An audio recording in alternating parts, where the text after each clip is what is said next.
মরু অঞ্চলে বৃষ্টিতে ভিজলে অবাক হবেন যে কেউই। কাঠফাটা রোদে দর্শনার্থীদের জন্য কৃত্রিম বৃষ্টি উপভোগের ব্যবস্থা করা হয়েছে সংযুক্ত আরব আমিরাতের একটি এলাকায়। বৃষ্টির সময় পাশ থেকে ভেসে আসে বজ্রপাতের শব্দ।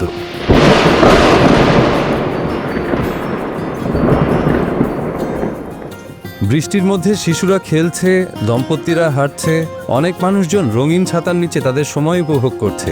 অসহনীয় গরমে বৃষ্টির ফোঁটা সবার প্রাণ জুড়াচ্ছে। এখানে অনেক দর্শনার্থী দেখতে পাচ্ছি, অনেক বাচ্চাদেরকেও দেখতে পাচ্ছি।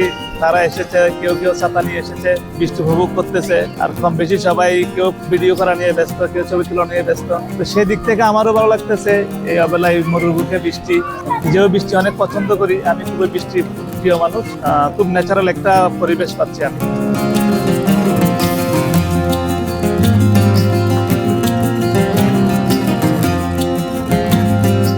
সংযুক্ত আরব আমিরাতের শারজাহ শহরের আল শাহবা এলাকায় জাওয়ায়া ওয়াক একটি বিশেষ আকর্ষণ।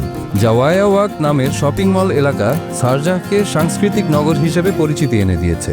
যারা সংস্কৃতি, শিল্প ও ধীরগতির জীবন পছন্দ করেন তাদের জন্য শারজাহ পছন্দের জায়গা।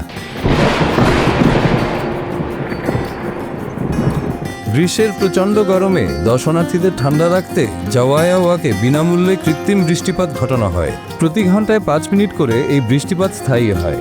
সকাল 9টা থেকে দুপুর 12টা পর্যন্ত এবং বিকেল 5টা থেকে রাত 11টা পর্যন্ত কৃত্রিম বৃষ্টি নামানো হয়। শারজাহ এক জায়গায় ঘুরতে আসছিলাম, এই জায়গায় এসে খুবই ভালো লাগতেছে। জুন জুলাই গরমের মধ্যে এত সুন্দর বৃষ্টি পেয়ে খুবই ভালো লাগতেছে। বিকাল 5টা থেকে 6টার ভিতরে 5 মিনিট পর পর বৃষ্টি হয় এই জায়গায়।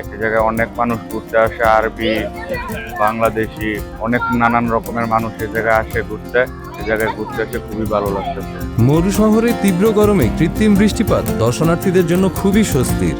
বৃষ্টির ফোঁটা উপভোগ করতে ও বজ্রপাতের গর্জন শুনতে সেখানে ভিড় করেন অনেকেই। তবে বৃষ্টি উপভোগের জন্য আলাদা কোনো খরচ রাখা হয় না। এই অবেলায় মরুভূমিতে বৃষ্টি আমার কাছে খুব আনন্দদায়ক। এটা যদিও প্রাকৃতিক না, আর্টিফিশিয়াল। আমরা কম বেশি যারা বাংলাদেশি তারা বৃষ্টির সাথে জড়িত। প্রাকৃতিক অনেক বৃষ্টির সাথে আমরা অনেক শৈশব কাটিয়েছি এবং বৃষ্টিপ্রিয় মানুষ।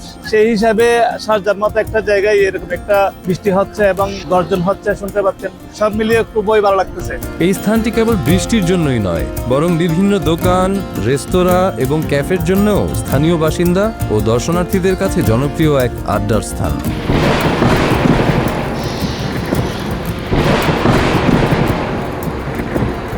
কৃত্রিম বৃষ্টির এই উদ্যোগ সেখানে ঘুরতে যাওয়া মানুষকে কেবল স্বস্তিই দেয় না, বরং প্রকৃতি ও শিল্পের সাথে যোগাযোগের পদ্ধতিকে নতুন করে সংজ্ঞায়িত করে।